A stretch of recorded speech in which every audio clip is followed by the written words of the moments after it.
Welcome, Truth Seekers, to another episode of Astro Vision, where we peel back the layers of the world's biggest secrets in films and TV.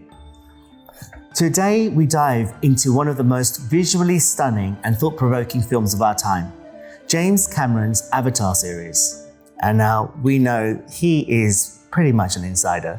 The movies that he makes are quite dystopian and full of great stories, but also symbolism. At first glance, these movies might seem like straightforward tales of environmentalism and human greed, but beneath the surface lies a rich tapestry of encoded messages and hidden agendas. What are these films really telling us about the world we live in? Let's take a closer look. The Avatar film series, created by James Cameron, transports viewers to the lush alien world of Pandora, where indigenous Na'vi live in harmony with their environment. The series begins with Avatar, came out in 2009, following Jake Sully, a paraplegic former Marine who joins the Avatar program. Through a genetically engineered Na'vi body, Jake infiltrates the Unobtanium clan to assist the human corporation RDA in extracting Pandora's valuable resources. This is why we're here. Unobtanium. Because this little gray rock sells for 20 million a kilo. That's the only reason. It's what pays for the whole party. It's what pays for your science. Comprendo? Now those savages are threatening our whole operation. We're on the brink of war, and you're supposed to be finding a diplomatic solution. So use what you've got and get me some results. As Jake bonds with Neytiri and the Na'vi, he comes to see the greed and destruction of his own species, ultimately siding with the Na'vi in a climactic battle to protect their home. My brothers, sisters, and we will show the sky people that they cannot take whatever they want, and that this is our land.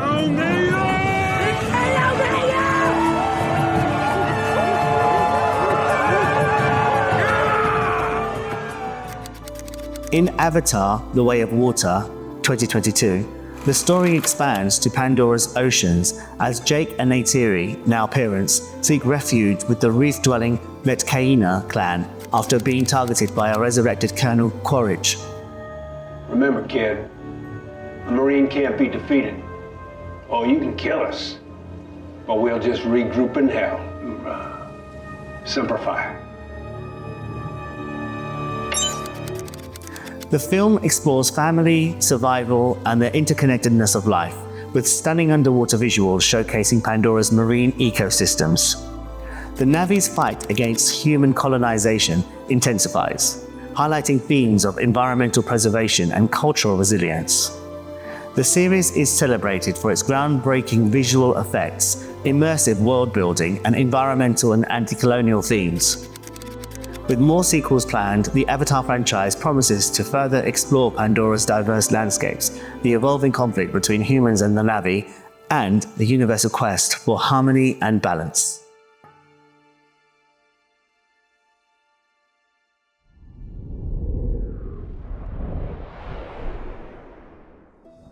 Through my research, there is something that's come up that I was not aware of beforehand. There is so much Hermes symbolism in these films.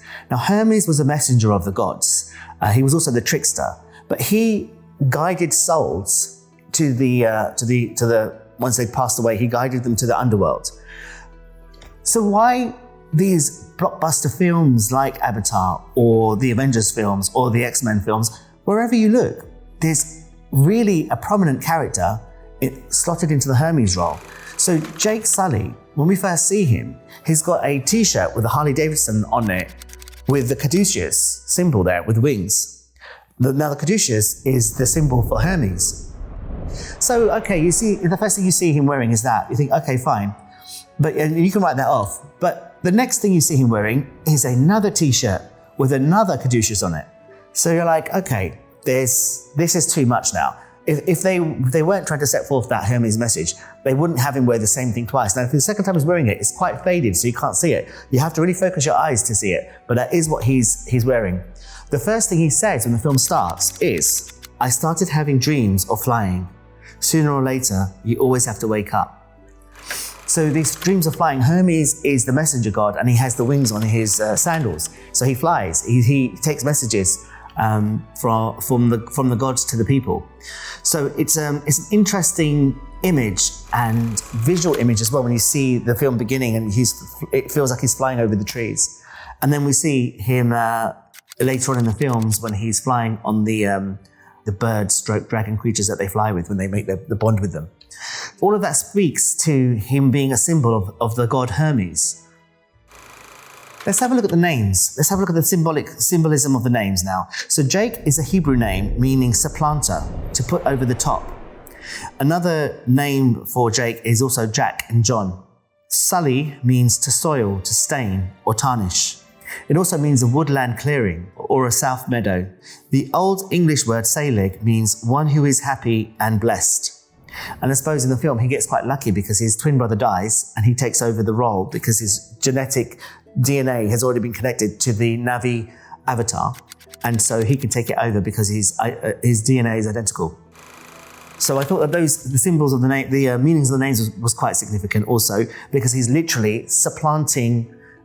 First of all, he's taking over his brother's role, his twin brother's role, and then he's taking over the role of this body, this Navi body. So the supplanter was very, very significant.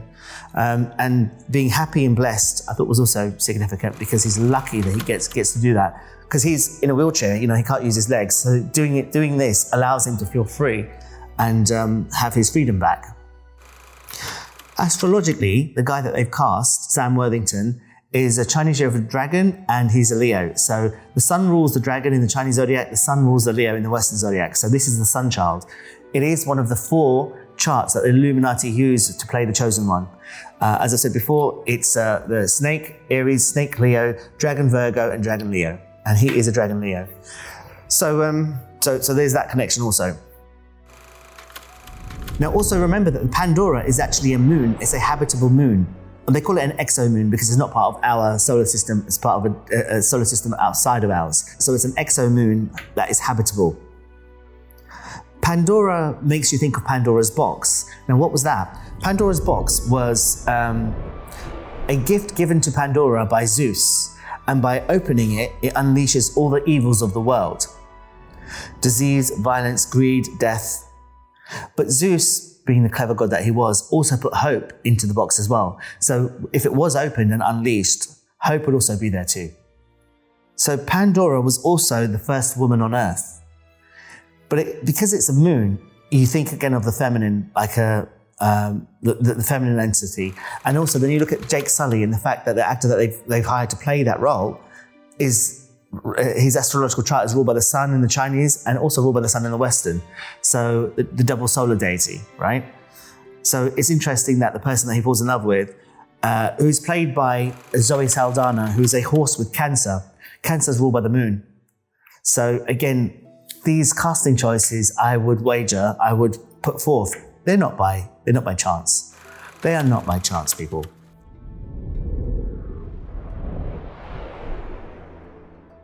Let's start with the obvious. Pandora is rich with a mineral called Unobtanium, a resource so valuable that humanity is willing to destroy an entire planet to get it. Sound familiar? That's because it mirrors our own world. Corporations today exploit natural resources in places like the Amazon, Africa, and the Middle East, often displacing indigenous communities in the process. The RDA, the corporation in Avatar, isn't just a fictional company. It's a symbol for the corporatocracy, the merging of corporate and state power. Think about it. Companies like ExxonMobil, Shell, and even big tech have more power than governments in some cases. Are we seeing the RDA in action today? And what about unobtanium? Is it a metaphor for rare earth minerals like lithium or cobalt? These are crucial for our technology, yet wars and exploitation surround their extraction. Could the film be warning us about an agenda to dominate these resources, no matter the human or ecological cost? Now let's talk about the military. The RDA doesn't just send miners to Pandora. They send soldiers, armed to the teeth, piloting giant mechs and deploying drone-like aircraft. This is the military-industrial complex in its purest form. Corporations profiting from endless cycles of war and violence. Some conspiracy theorists suggest that the Avatar films expose how these military interests serve corporate agendas. The parallels are chilling. Look at modern conflicts over oil, minerals and land. Who profits? Defense contractors, private military companies and shadowy government entities. And let's not ignore the advanced weaponry. The use of drones, AI and mechs in the films feels eerily prophetic, doesn't it? Are we being conditioned to accept this kind of technological warfare as inevitable? This comes up a lot in a lot of these blockbuster films. The thing that David Icke talks about, the problem, reaction, solution. Now in this, they talk quite directly about it when we see that the people that work for the corporatocracy, the RDA, are trying to get the Unobtanium. So when Sigourney Weaver's character Grace and Sam Worthington's character Jake Sully have a discussion about this, when they realize what's happening, this is what they say. Grace says, they bulldozed a sacred site on purpose to trigger a response. They're fabricating this war to get what they want. And Jake says, this is how it's done. When people are sitting on shit that you want, they'll make you their enemy and justify their taking it. Problem, reaction, solution, right? Right in front of you there. It's in a lot of these films. Something else that I thought was interesting was they actually give you the way that you can stop this war from these wars from happening in the first place. So Michelle Rodriguez plays one of the characters and she works for the RDA. When she's called upon to go and destroy the trees and destroy the Navi people, she flies out there, but when she's there, she says, I didn't sign up for this shit, she says. And then she flies away. And if all soldiers allowed their conscience to play a role in their decision making and not just do as they're told, like their training wants them to do, then these wars wouldn't happen in the first place. Sometimes I think that if soldiers and people who work in that sort of realm were allowed to use their conscience and not be trained out of it, these wars wouldn't happen in the first place.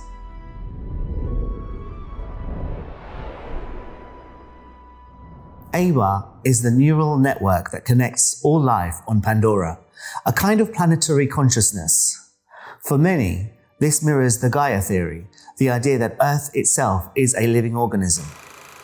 But here's where it gets interesting. Some believe that this concept reflects ancient hidden truths. Indigenous cultures have long spoken of living energy fields, ley lines, and the interconnectedness of all things. Could Eywa represent knowledge that has been deliberately hidden from us by powerful institutions? And think about the Navi's ability to connect directly to Eywa using their braids. What if this symbolizes latent human abilities that have been suppressed or forgotten? Could we once have been able to interact with the Earth in similar ways? And if so, why have we been severed from this connection? Pandora itself has sparked a lot of speculation. A pristine, untouched world full of natural beauty.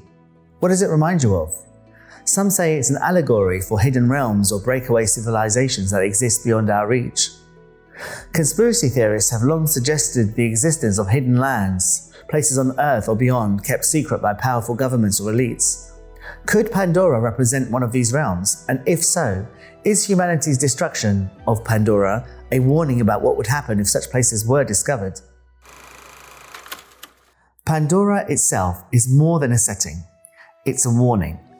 The Earth in Avatar is shown as overpopulated and ecologically devastated, a stark contrast to Pandora's lush, living ecosystem.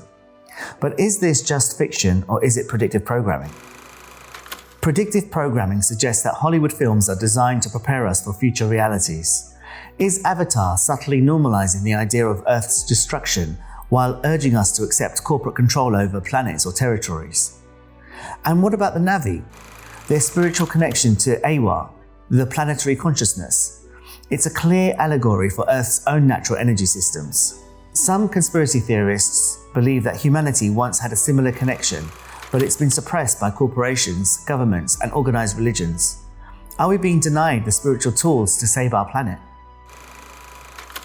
When Jake is praying at the tree of Eywa, Neytiri comes up to him and she says, "Our great mother does not take sides.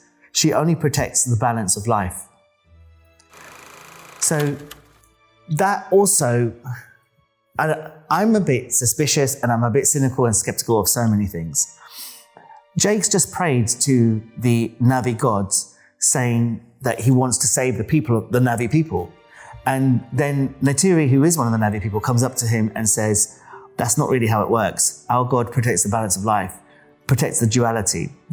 Comes back to that duality thing again. So what we're being given here is the Freemasonic version of how God functions, how God wants to keep the duality alive. Now, I used to buy into all of that. Nowadays, I just look at that and think, why?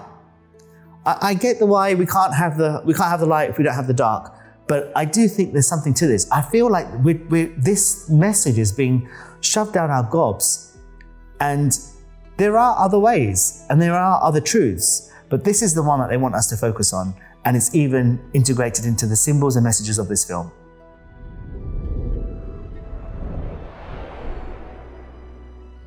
The main thing that I want to talk about is how they have inverted the roles. The Na'vi are about 9 feet to 10 feet tall. They're blue, or not just blue, they're blue, green, lots of those types of colors. And they kind of look a little bit reptilian. So what we're being given here is a story that is completely inverted. It's the Anunnaki that came to the earth to steal the resources and to manipulate that society, when the humans are the ones that had the connection with the earth. And what they've done in this story is just swapped it around. They call them the Na'vi, but it's basically the Anunnaki, and they're the ones who are connected to the earth in the Avatar stories. And the humans have come in Avatar bodies to infiltrate. Well, in actuality, in real life, it's the other way around. So, as per usual, they've inverted the story and swapped the roles. But if you look at the story of Avatar in that context, you get lots of little messages that begin to make sense. There's a little clue as well that this is happening. When the corporal is flying around, what is the image on his plane? It's of a dragon. Even though the Na'vi people, the Na'vi community, ride on bird-stroke-dragon creatures, they're not actually dragons. They don't breathe fire. But the corporal is driving around in this technological plane. It doesn't breathe fire, but it does blow things up with bombs and things. And he refers to himself as Papa Dragon as well. So I do find it interesting that the clues are still there if your eyes are open. Now let's turn to the avatars themselves. Genetically engineered hybrids that humans use to inhabit Pandora. What are we really looking at here? Some say this is a direct reference to the transhumanist agenda. Transhumanism is the push to blend human consciousness with machines or other altered bodies. By creating avatars, humans in the film transcend their physical limitations, but is this an innocent exploration of technology or a hint at something darker? In the real world, we're already seeing experiments in genetic engineering and brain-computer interfaces. Could the Avatar program in the film foreshadow a future where human consciousness is uploaded into hybrid bodies? Is this happening already? And who will control this technology, us or the elites? I was talking earlier about the reptilian look of the Na'vis. Well, if you have a look at the Indian gods as well, they also have a very similar look. I look at Mystique from the X-Men because the way that they portrayed her in both the comics, the cartoons, and in the films, you can see that she's almost like a representation of the goddess Kali. Now, she does have a reptilian form and she's a shapeshifter. So that tells you something. Now, looking at the Na'vi, they're not shapeshifters, but they do seem to have that reptilian form, that blue, green, that tealy colored skin that they have, the height and everything else. Now, I know that I've mentioned it, but I also want to make the connection to the Hindu gods who also have those colors. I would wager that the Hindu gods relate to the Greek gods that relate to the Roman gods. These are the same entities that are around. And we're told that they live thousands of years. So what's to say that these people aren't still around? These entities, these gods aren't still around. Whether they're shrouded, whether they're shapeshifted into different bodies, I don't know. I don't know the answer to that. But the fact that these blockbuster films like Avatar, like the X-Men movies, they still place people into these roles. as symbols of these gods, so that when we watch them, it's a form of worship. Giving our attention to these entities through these films provides them with attention. It's almost like a form of worship and praise.